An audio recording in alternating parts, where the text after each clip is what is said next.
आपका अपना एक स्वभाव है। आप चाहें तो इसे किसी तानाशाह की तरह अपने नियंत्रण में रख सकते हैं, पर ये तय है कि इसके बाद आपके अंदर से ही विद्रोह होगा। कर्म करने और अपनी इच्छा को बनाए रखने के लिए आप खुद को किस हद तक मजबूर कर सकते हैं? अपने जीवन साथी के प्रति आपकी उदारता द्वेष में तब्दील हो, इससे पहले आप इसके लिए कितना त्याग कर सकते हैं? वो क्या है जिससे आप सचमुच प्रेम करते हैं? वो क्या है जो आप सचमुच चाहते हैं? अपने मूल्यों के मापदंड तय करने से पहले आपको खुद को एक अजनबी के तौर पर देखना होगा और इसके बाद खुद को जानना होगा।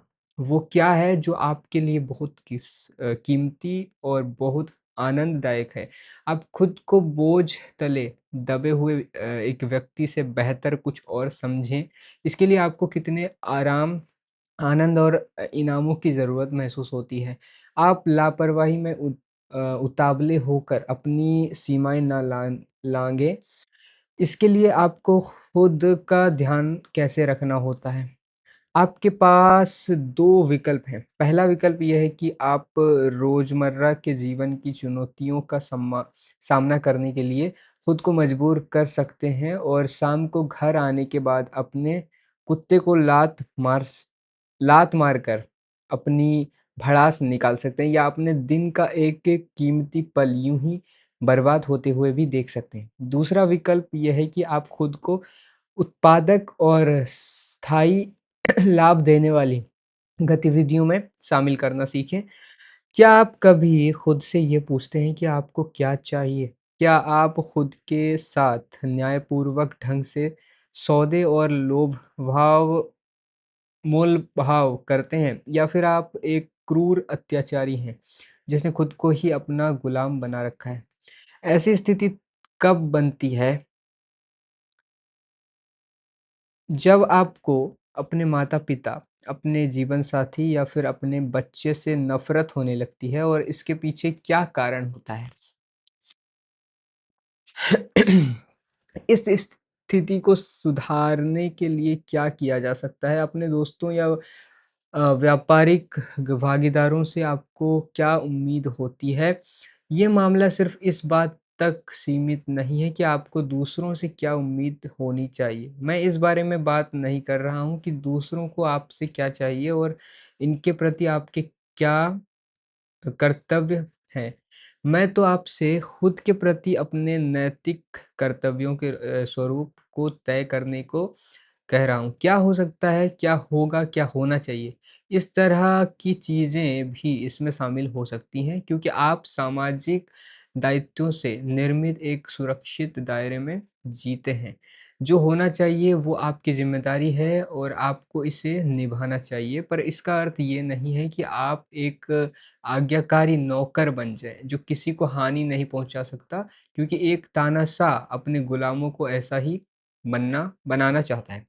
इसके बजाय आपको जोखिम उठाने का साहस करना चाहिए। सच्चा बनने, स्वयं को समझने और ऐसी अभिव्यक्ति करने काम से या कम से कम इसके प्रति जागरूक बनने का साहस करना चाहिए, जिससे आपका जीवन सचमुच अर्थपूर्ण बन सके। अगर आपने अपने जीवन साथी के प्रति स्पष्ट और अभिव्यक्त न की जा सकने वाली अपनी इच्छाओं को प्रकट होने की अनुमति दी होती और अगर आप उन्हें पूरा करने के बाद में विचार करने को तैयार होते, तो शायद आपको ये पता चल जाता कि वे इच्छाएँ इतनी भी अस्पष्ट नहीं थी, जितनी आपको लग रही थी। शायद आपको पता चल जाता कि आप सिर्फ़ इसलिए सदाचारी होने का नाटक कर रहे थे क्योंकि आप उन इच्छाओं से घबराए हुए थे। शायद आपको समझ में आ जाती कि जो आप चाहते हैं, इसे पा लेने के बाद आप उसके लालच में अपने रास्ते से नहीं भटकेंगे। क्या आपको पूरा विश्वास है कि अगर आप अपने जीवन के पहलुओं को और खुलकर सामने लाएँगे, तो इससे आपका जीवन साथी नाखुश हो जाएगा? याद रखें कि कहानियों में फ़ेम पेटाल, फेम फेटाल और एंटी हीरो के बीच यौन आकर्षक यूं ही नहीं होता बल्कि इसके पीछे ठोस कारण होते हैं। चैटजीपीटी ये फेम फेटाल और एंटी हीरो का मतलब क्या है? अभी देखता हूँ, एक सेकंड।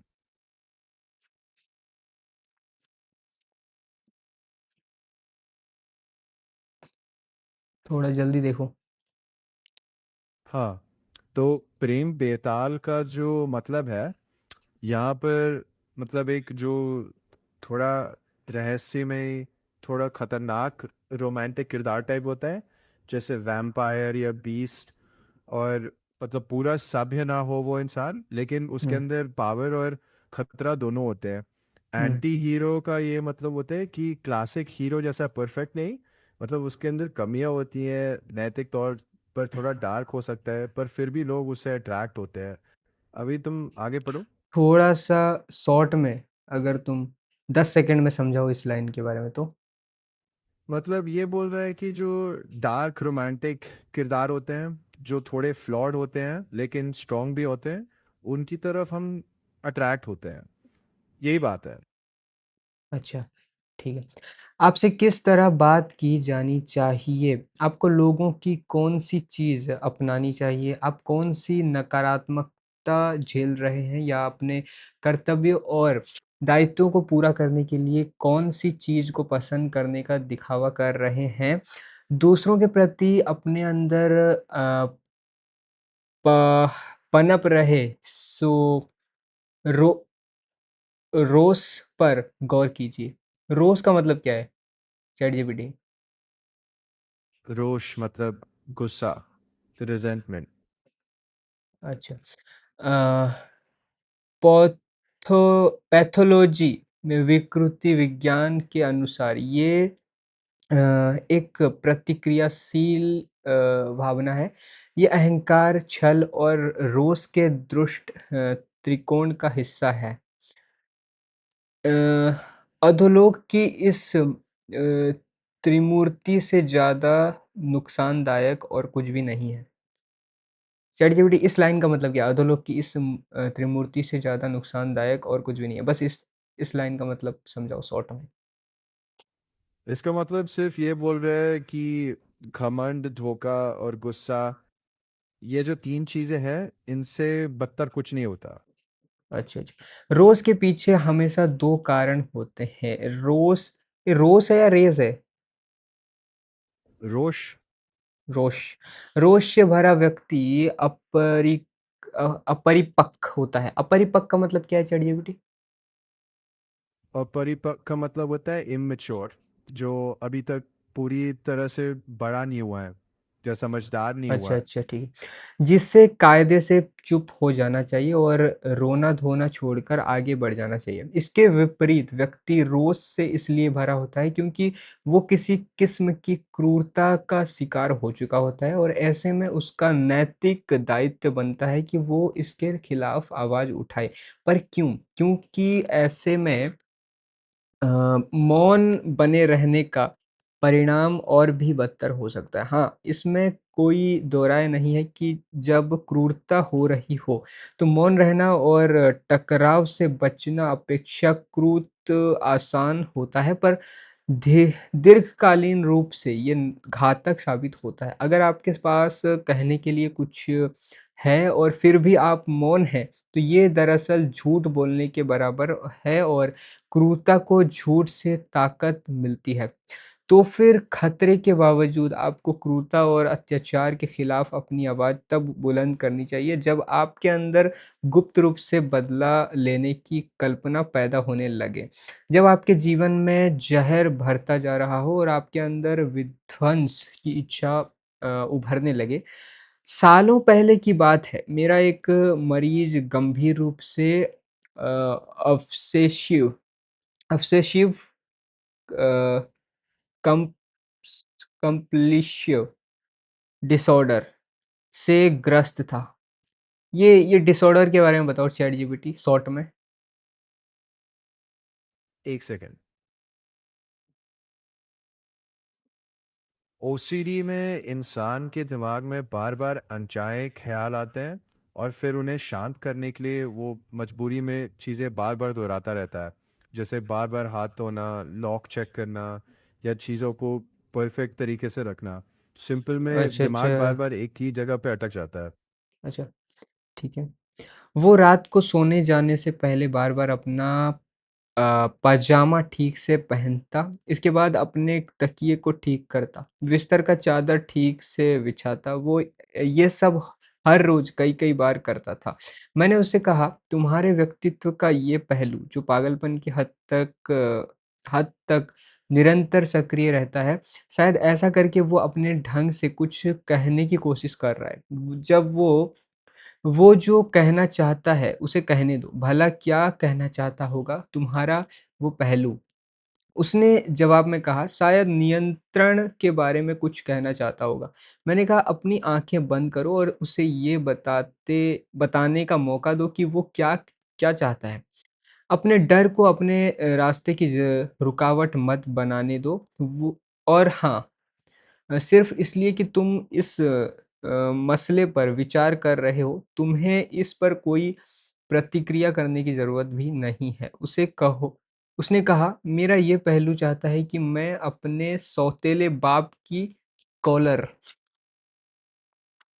कॉलर पकड़कर उसे उसकी औकात बताऊँ। हो सकता है कि उसके लिए ऐसा करना ज़रूरी रहा हो, पर मैंने उसे इसके बजाय कोई बेहतर तरीका अपनाने का सुझाव दिया। पर इस बात से भी इनकार नहीं किया जा सकता कि मानसिक शांति हासिल करने की प्रक्रिया में किससे कौन-सी लड़ाई लड़नी पड़ेगी, ये सिर्फ़ ईश्वर ही जानता है। आप द्वंद्व और संघर्ष की स्थितियों को कैसे टालते हैं?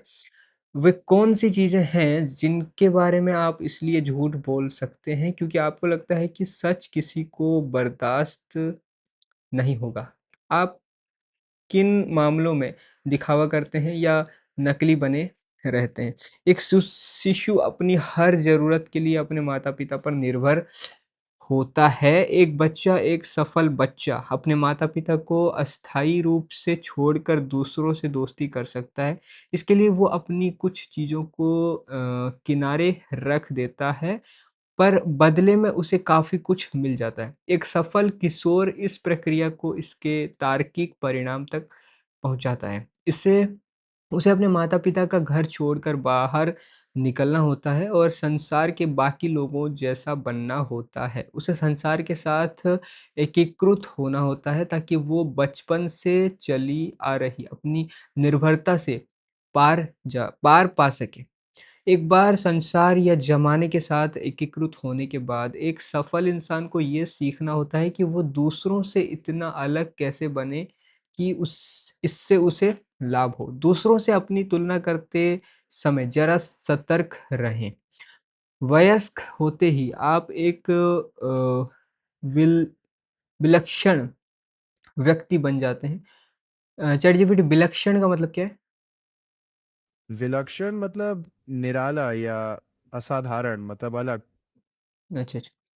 आपकी अपनी विशिष्ट समस्याएँ होती हैं, जैसे आर्थिक समस्याएँ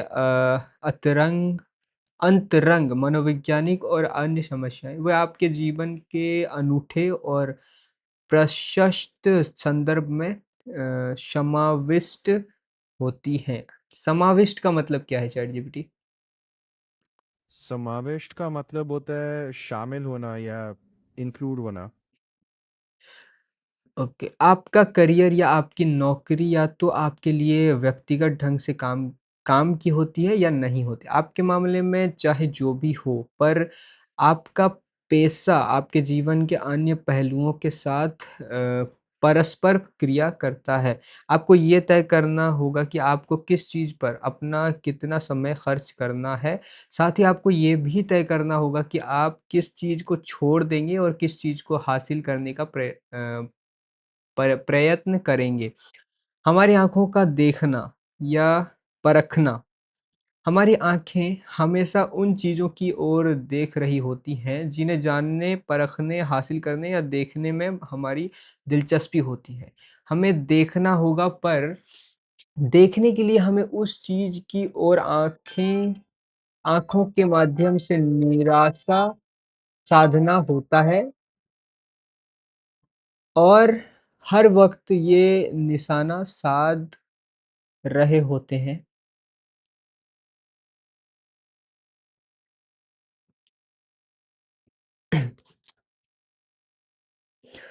चूँकि हमारे शुरुआती पूर्वज शिकार करते थे, इसलिए हमारा मस्तिष्क हमारे शरीर के उन प्लेटफ़ॉर्म्स पर विकसित हुआ है, जो शिकार करके भोजन इकट्ठा करने की गतिविधियों से जुड़े हैं। शिकार करने के लिए सबसे पहले एक लक्ष्य तय करना होता है, फिर उसका पीछा करना होता है और आखिरकार सही मौका आने पर उस पर वार करना होता है। इस संदर्भ में भोजन इकट्ठा करने का अर्थ है, बात को स्पष्ट ढंग से सामने रखना और समझना। हम पत्थर फेंकते हैं, भाले और बूमरैंग फेंकते हैं। बास्केटबॉल में हम गेंद को टिप्पा खिलाते हैं। आइस हॉकी के पक्स को जाल की ओर फेंकते हैं। हम ग्रेनाइट की चट्टान में नक्काशी करते हैं। हम तीरों से, बंदूकों से, राइफ़लों और रॉकेटों से निशाने साधते हैं। हम दूसरों को अपमानजनक शब्द बोल देते हैं, योजना बनाते हैं और अपने विचारों को सामने रखते हैं। जब हम एक गोल कर लेते हैं या लक्ष्य पर निशाना लगा लेते हैं, तो ये एक सफलता होती है। जब हम ऐसा नहीं कर पाते, तो हम हार जाते हैं या यूँ कहें कि हमसे पाप हो जाता है, क्योंकि पाप शब्द का अर्थ होता है लक्ष्य भेदने में नाकाम होना।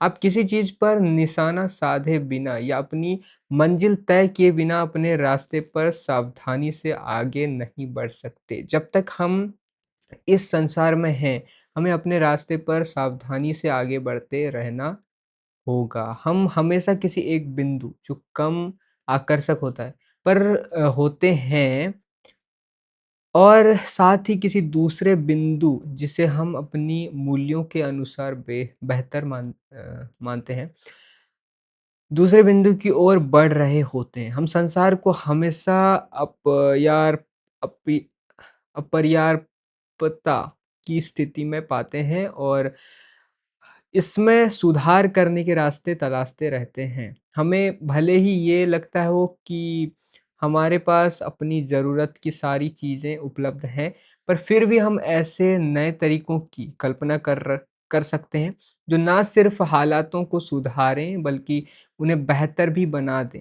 यहाँ तक कि जब हम अस्थायी रूप से संतुष्ट महसूस करते हैं, तब भी नई चीज़ों के प्रति हमारी उत अ उत्सुकता समाप्त नहीं होती। हम एक ऐसी संरचना के दायरे में रहते हैं जिसमें वर्तमान को हमेशा अ, अपर्याप अ, अप अपर्याप्तता से ग्रस्त बताया है और भविष्य को हमेशा बेहतर बताया गया है। चैटजीपीटी अपर्याप्तता इसका मतलब क्या है? अपर्याप्तता मतलब जब कुछ कम पड़ रहा हो, यानी इनसफिशिएंसी। अच्छा, अगर हम हर चीज़ को इस नज़रिए से नहीं देखेंगे, तो कभी सक्रिय नहीं होंगे, तब हमारे लिए देखना भी मुमकिन नहीं होगा क्योंकि देखने के लिए ध्यान केंद्रित करना ज़रूरी होता है और ध्यान केंद्रित करने के लिए हमें उस एक चीज़ को बाकी सारी चीज़ों से ऊपर रखना होता है, जिस पर ध्यान केंद्रित करना है। पर हम देख सकते हैं यहाँ तक कि हम उन चीज़ों को भी देख सकते हैं जो हैं ही नहीं। हम चीज़ों को हालातों को सुधारने के लिए नए रास्ते इजाद कर सकते हैं। हम काल्पनिक दुनिया निर्माण कर सकते हैं जहाँ वे समस्याएँ सामने भी आ जाएँगी और सुलझाई जा सकेंगी, जिनके बारे में हम जानते तक नहीं हैं। इसके फ़ायदे स्पष्ट हैं। हम दुनिया को बदल सकते हैं ताकि वर्तमान की असहनीय दशा को भविष्य से सुधारा जा सके। इस दूरदर्शिता और रचनात्मकता का नुकसान ये है कि इससे बीमारी की हद तक बेचैनी और अशांति हो सकती है। बीमारी की हद हाँ, मतलब अगर नहीं, नहीं अगर मैंने हम हर पूछा चीज़ नहीं को तो मत कम बताओ। मैं जब पूछूँगा बताना। ओह! Sorry, sorry. हुँ। हाँ, बिल्कुल, क्योंकि ठीक जो है। क्योंकि जो सामने है यानी वर्तमान अ, उसकी तुलना हम हर वक़्त उससे करते रहते हैं जो हो सकता है, यानी संभावित भविष्य। असल में जो हो सकता है, उसे हमें अपना लक्ष्य बनाना होगा, पर ये भी संभव है कि हम ज़रूरत से ज़्यादा बड़ा लक्ष्य बना लें या फिर ये भी हो सकता है कि हम बहुत छोटा लक्ष्य बनाएँ या शायद अव्यवस्थित ढंग से अपना लक्ष्य बना लें। ऐसे में हम नाकाम हो जाते हैं और निराशा से घिरे रहते हैं। भले ही हमें देखकर दूसरों को लग रहा हो कि हमारा जीवन बढ़िया चल रहा है, आधी-अधूरी सफलता वाले अपने मिथ्या जीवन को लगातार अर्थहीन ठहराए बिना हम अपनी कल्पनाशीलता और भविष्य को बेहतर बनाने की अपनी क्षमता का लाभ कैसे उठा सकते हैं? शायद इसका सबसे पहला कदम है परखना।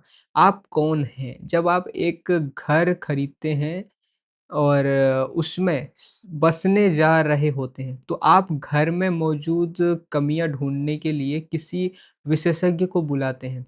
यानी एक तरह से आप अपने घर के बारे में बुरी खबर सुनाने के लिए उस इंसान को पैसे दे रहे होते हैं, क्योंकि आपके लिए ये जानना ज़रूरी है कि घर में ऐसी कौन-सी कमियाँ हैं, जो आसानी से नज़र नहीं आती। आपके लिए ये जानना ज़रूरी होता है कि ये मामूली कमियाँ हैं या फिर गंभीर।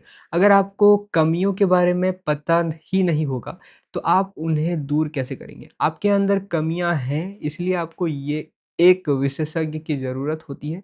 अगर आप अपने अंदर के आलोचक को सही रास्ते पर ले आएँ और आप दोनों एक-दूसरे का सहयोग करें, तो वो इस भूमिका को अच्छी तरह निभा सकता है। ये हर चीज़ को परखने में आपकी सहायता कर सकता है। पर इसके लिए आपको अपने मनोवैज्ञानिक घर या आवास के हर कोने में अपने अंदर के इस आलोचक के साथ जाना होगा और वो जो भी कहेगा उसे विवेकपूर्ण ढंग से सुनना होगा। हो सकता है कि आप कई समस्याओं से ग्रस्त हों और अंदर से इस तरह टूटे हुए हों कि आपकी हालत सुधारना इन मामलों के किसी विशेषज्ञ के लिए एक सपना पूरा होने जैसा हो।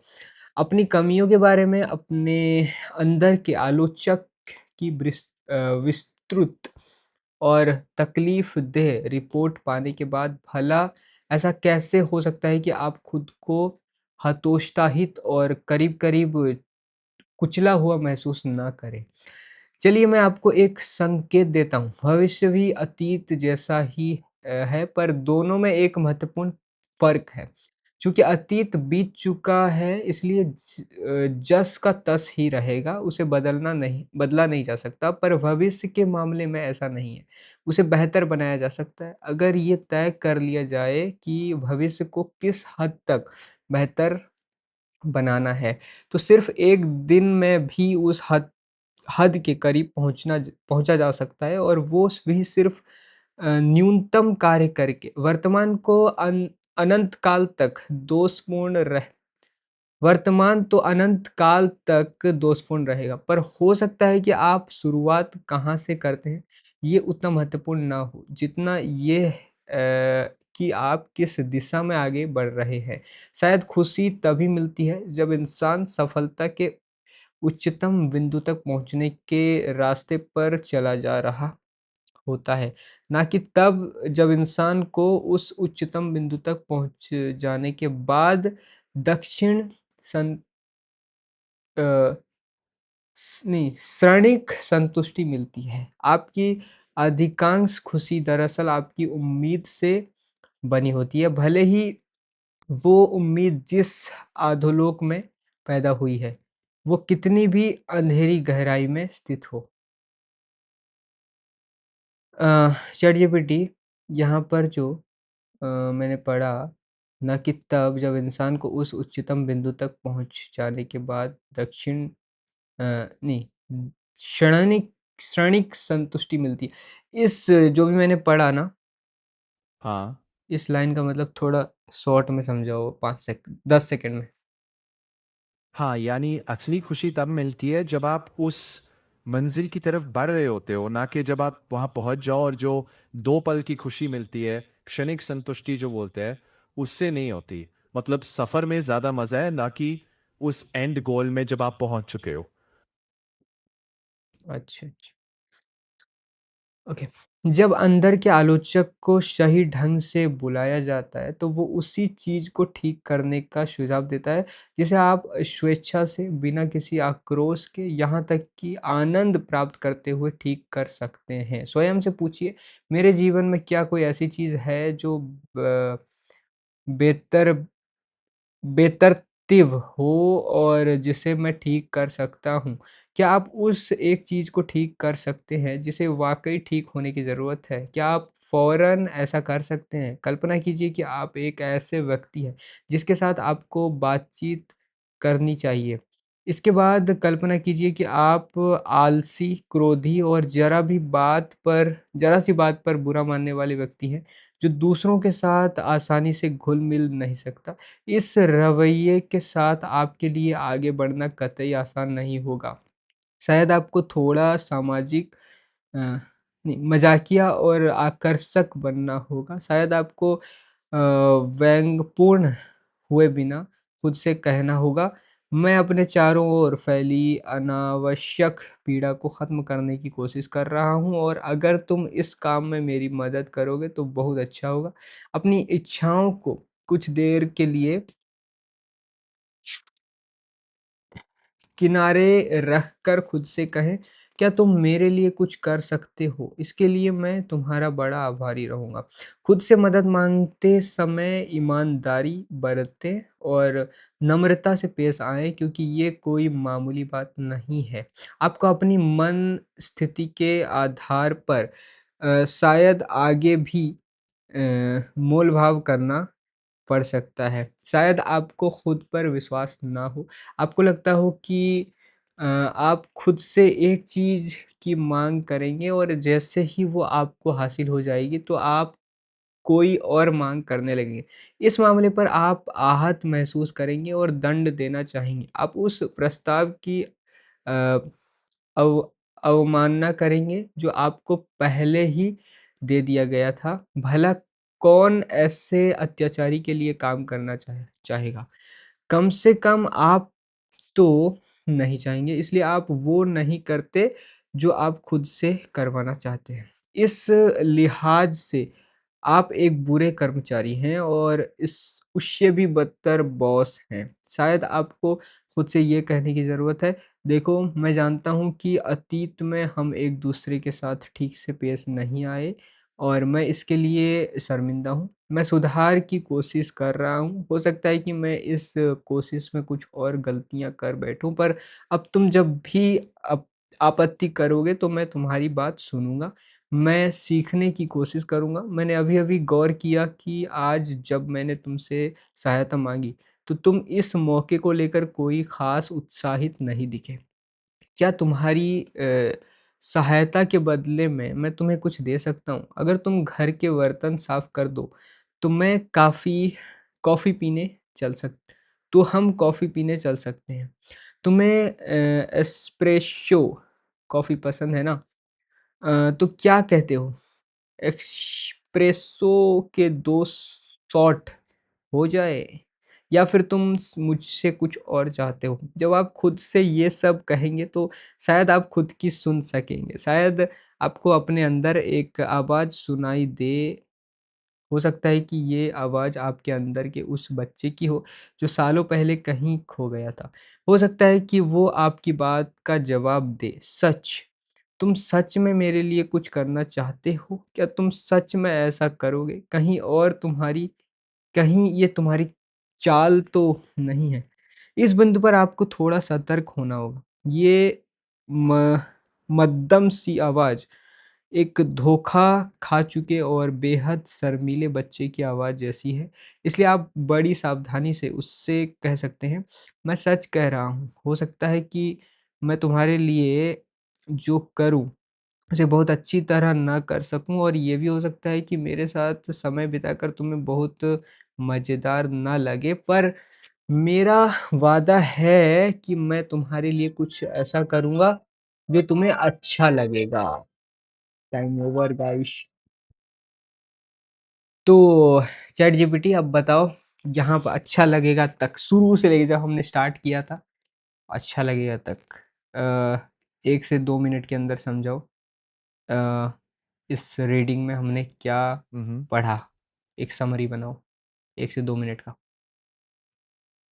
हाँ, अभी तक जो तुमने पढ़ा है उसका सार ये है कि पीटरसन बोलता है कि खुद को भी एक अजनबी की तरह नहीं, बल्कि एक जिम्मेदार इंसान की तरह ट्रीट करो अपने आप से। अगर हुँ, तुम खुद को दबाते रहोगे, अपनी ज़रूरतें नहीं सुनोगे, तो अंदर रोष और विद्रोह जमा होता है। पहले ईमानदारी से देखो कि सच में तुम्हें चाहिए क्या, और फिर छोटी छोटी सही दिशाओं में कदम लो जो कल को बेहतर बना सके। खुशी मंजिल पे नहीं, बल्कि बेहतर बनने की प्रक्रिया में मिलती है। और अपने अंदर जो आलोचक है उसे दुश्मन मत समझो, बल्कि एक गाइड की तरह इस्तेमाल करो। खुद से वैसे बात करो जैसे किसी शर्मीले बच्चे से जो डरा हुआ है, नरमी से, सम्मान से और भरोसा देकर। अच्छा मतलब पीटरसन कह रहे हैं कि खुद से बात करो, मतलब इसको प्रैक्टिकली कैसे किया जाए? सच में हम खुद से बात कर सकते हैं क्या? हाँ, यानी तुम अपने एक्शंस से ये दिखा सकते हो, या फिर जब भी अपनी डिसीजंस लेते हो तो एक बार अपने आप को ज़रूर पूछो कि ये मैं सच में करना चाहता हूँ या फिर बस करना पड़ रहा है किसी दबाव में आके। अगर दबाव में आके आप कोई डिसीजंस ले रहे हो या किसी तरीके का काम कर रहे हो, तो हुँ, फिर अपने आप को समझाओ कि मैं ये क्यों नहीं करना चाहता हूँ, और मुझे क्या करना चाहिए इस परिस्थिति से निकलने के लिए।